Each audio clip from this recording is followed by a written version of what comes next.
Boy, does it feel good to be in first place in the NFC North.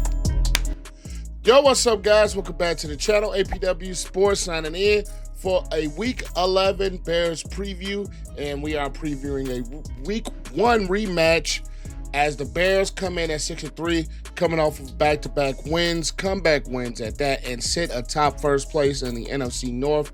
And damn, does that feel so damn good to say. I didn't think I would be able to say that, but either less, they travel on the road to take on the Minnesota Vikings, who are coming off of a loss to the Baltimore Ravens, and who this Bears team lost to in comeback fashion in Week 1. These are two totally different football teams from what we saw in Week 1. But before I get into my previews, my thoughts, and my predictions of this contest, make sure you guys leave this video a like as it continues to help the channel to grow and it beats the YouTube algorithm. And make sure you click the subscribe button, notification bell, so you not miss any of the posts that I make.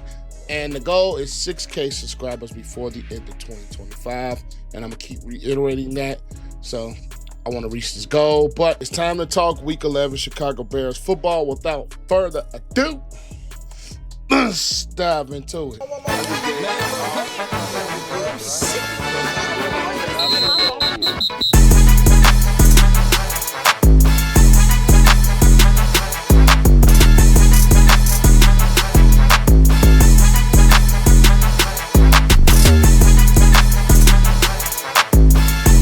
Okay, so to talk about this game and the things that differ from Week 1, and I think it's obvious with the Chicago Bears team, the things that differ from Week 1 of that contest is that the Bears are a much better running football team than what they showed in Week 1. I think with the emergence of Kyle Monangai, and then on top of that, DeAndre Swift playing some really solid football, I think in this offensive line also having more continuity, differences at left tackle with Theo Benedict versus Braxton Jones. I think this run game and I think this Bears offense is a lot different than what we were in Week 1. And I think for the Bears on the defensive side of the ball, I think one of the things that I think the Bears kind of struggle with is one of the things that I think they still struggle with. Number one is injuries. But the addition of C.J. Gardner-Johnson has been a difference from Week 1 of this Chicago Bears football team. Then on top of that, the loss of Dayo Odunze.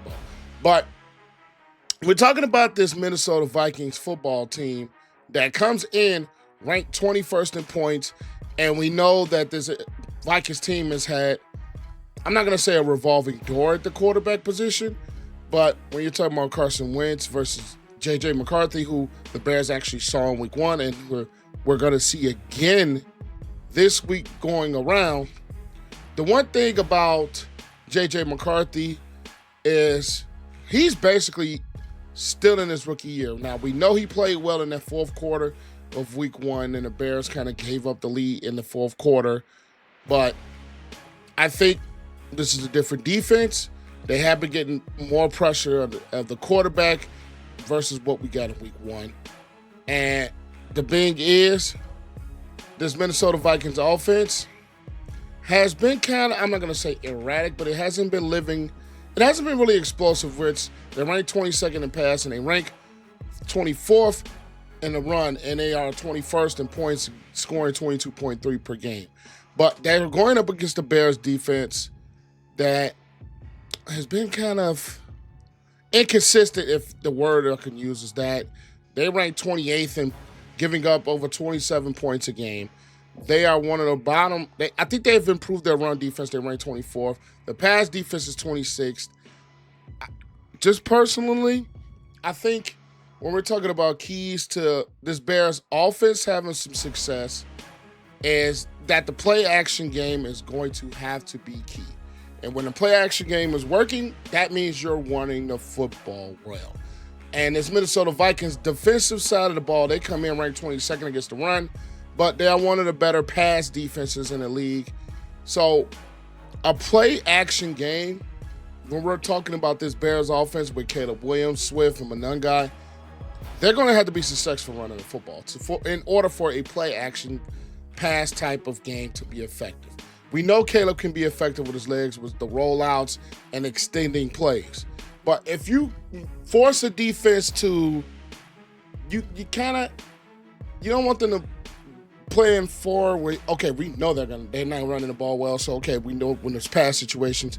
So you are going to have them. You kind of have to keep this defense guessing with Brian Flores and the way that he can create some pressures, whether it's those blitz packages where you have guys, 6 or 7 guys up at the line of scrimmage at the point of snap, and then he drops them back, or he sends 7. You're going to have to, as an offensive line and as Caleb Williams, identify some of those pressures. And running the ball very well will kind of downgrade, or that's the wrong word I'm looking for, but it would kind of decrease the ability of those blitzes being effective, especially when they're trying to go in those 3rd and long situations where you know a Brian Flores defense is going to be coming. You know a Brian Flores defense is going to get after you. When you make some of those 3rd and shorts or 2nd and shorts, you probably take your shots in 2nd and short, and you don't take the shot, you get the 3rd down, small 3rd down conversion. So I think the key is the Bears are going to continue the 2nd-ranked rush offense in the league, and it's their 11th ranked passing offense. So this Bears offense under Ben Johnson has been a totally different offense, and they have been playing a totally different style of offense. And I think a key X factor for this Bears on the offensive side of the ball is a guy like Luther Burden. Now, if Luther Burden, along with, we know what Rome and DJ can do, but if Luther Burden could be a guy that they factor him, they feature him a bit, because when he has been featured, he has been a very effective wide receiver. Going up against this secondary, I think you're going to have a lot better chance of having your pass offense be more successful against this Minnesota Vikings team.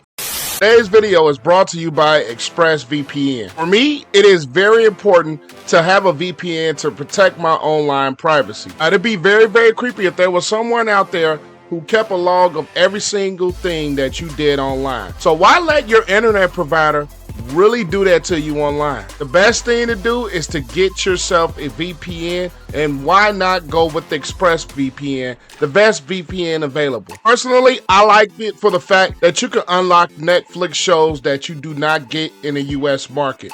Now, one show that I've started to get myself into is Brooklyn Nine-Nine. You search Brooklyn Nine-Nine in the US, doesn't come up, but you can switch your location to Canada, and you can research Brooklyn Nine-Nine again, and bam, it pops up right then and there, and you can catch up on your episodes of Brooklyn Nine-Nine. Now, if you click the link in the description below, you will get 3 free months of ExpressVPN. Just by clicking the link below and you sign up today, you will get 3 months free of ExpressVPN. All you have to do is click the link down below, and you will get ExpressVPN. Now, let's just get back to the video.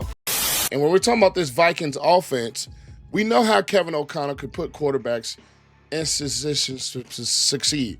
They did so against the Lions, and J.J. McCarthy is one of those quarterbacks that he benefits from having a good running game. So the Bears are going to have to stop Aaron Jones, questionable coming in, Jordan Mason. If they are able to slow down this Minnesota Vikings run game, they're going to force J.J. McCarthy to throw the ball. Even though Justin Jefferson, top 5 wide receiver in the league, Jordan Addison, Adam Thielen, later, Hockenson is going to be, I think, a key at that tight end position. If TJ Edwards is able to play this week, I'm not sure. I think his speed, along with Tremaine Edmunds, who has been having a really good season when we're talking about this Bears defensive front, they are going to have some success against TJ Hockenson. And then on top of that, I think the Bears, they're going to have to get more pressure on J.J. McCarthy. They didn't do a ton of that in week 1. And they get a lot of pressure on J.J. And it showed in that 4th quarter. Once J.J. McCarthy felt himself to get a little bit comfortable against this Bears defense, he started to have some success. So I think you're going to have to make a guy like a J.J. McCarthy a bit more uncomfortable when we're talking about going up against this Bears defense. Make him more comfortable. Make him make some mistakes. We know that J.J. McCarthy he's not really a guy that makes a ton of mistakes, but if you get this guy rattled, I think he's going to be one of those guys that's going to play a bit inconsistent and to start to play right into your defensive's hands. And I love the way that Dennis Allen has been using C.J. Gardner-Johnson over these last couple of weeks, and he's kind of becoming an X factor of this defense so far with his play. Had 2 sacks last week, had the forced fumble on Jackson Dart. So C.J. Gardner-Johnson, it might have been an underrated signing, but I think that signing has been huge, especially that we know that he's a good football player. Tyree Stevenson is going to have to do a good job in coverage on Justin Jefferson or Jordan Addison, whichever one he's going to have to go up against. And with this game, we don't have a Kyler Gordon. For week 1, we don't have a Kyler Gordon. But I think when we're talking about what are the keys for the Bears to have a win against this Minnesota Vikings team, in totality of the game is, one, you're going to have a play action game that works against this zone blitz scheme with Brian Flores. It is going to be necessary. It's going to be necessary. It's going to be key. If you're able to run the football, and that means the play action, when I'm talking about that, you're going to have to run the football very well. 2 is the key success is that you're going to have to make this offense a bit one-dimensional. And as crazy as this sounds, young quarterbacks, especially one like a J.J. McCarthy, benefits from a good running game. If you're able to slow down this running game and have them pass happy, which I know they don't want J.J. McCarthy to be, make him throw the ball 40 to 50 times, that gives you more of a shot to win, because this Minnesota Vikings team and the way it's built to kind of run the football, and they kind of set things up off of that. So if you're able to slow down and run a game, and that is going to be key, you're going to make J.J. McCarthy kind of one-dimensional, and as a Vikings player or a Vikings team, you don't want to be one-dimensional. Then when we're talking about the turnovers are key in any football game. As I've always said, turnovers, third down conversion rates is another thing the Bears are going to have to be better at. The red zone offense is going to have to be better. And the penalties, they cut down on them last week. They only had 3. So those things are always key in any type of football game. And I personally believe that when we're talking about this Minnesota Vikings team, it is a tough team to go up against. It's tough. Very, very tough. And we've seen that over these last few years. They're a tough team to beat no matter what. So, going to have to cut down on penalties. But with that said, my pick is going to be the Chicago Bears. I'm picking the Bears to win this game, and I'm picking the score 21-17. I think this is going to be a tightly contested ball game. I don't think one team is going to pull away. But I think the biggest difference in this ball game is going to be, number one, the Bears' passing game. I think is going to be successful in the play action. And then the way the Bears have established the run as we get later on in the season, I think it's going to be a much harder task for this Vikings defense to defend. It's going to be a much harder task to try to bring some of those full pressure blitzes that a Brian Flores likes to do. And then the way the Bears have been getting after the quarterback, and the way the Bears have been forcing teams into mistakes on the defensive side of the ball, J.J. McCarthy is not the type of running quarterback that a Jackson Dart is. Even though J.J. McCarthy does have some mobility, but I don't think he is a quarterback that's going to kind of hurt your defense the way Jackson Dart hurt the Bears last week. So I don't think they're going to have that advantage in a ball game like this. It's going to be, like I said, it's going to be a closely contested ball game, but I just think the way the Bears have been pulling out ball games late, the way the Bears have been competing, and then the way the Bears have been running the football, especially over these last 4 to 5 weeks, I think it's going to be a harder task for this Minnesota Vikings defense to stop when you have guys like Grenard and Vigil questionable for this ball game. So I am picking the Bears, and I'm picking them to win on the road, 21-17. That's how I see it. But that's all I have. Make sure you guys leave this video a like, comment your thoughts down below. Click that share, comment, subscribe, and click the notification bell so you will not miss anything that I post. But I'm APW Sports signing out. Make sure you guys stay safe. Have a great next day, and I will catch you guys later. Peace.